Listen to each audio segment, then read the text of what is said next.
Bonsai care tips. So, ang mga bonsai ay kailangan ng minimum of 5 to 6 hours direct sunlight. So, direct sunlight guys, ay hindi sila pwedeng i-indoor ng matagal na panahon. So, after a while, kailangan nyo siyang ilabas at i-expose sa sunlight para maging healthy ang pagtubo ng mga dahon at stem niya.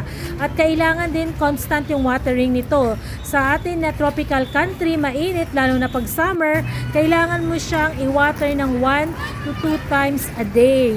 Tapos, kung hindi naman mainit, hindi naman summer, gaya ngayon na tag-ulan, pwede mo lang siyang i-water pag yung topsoil ay tuyo na.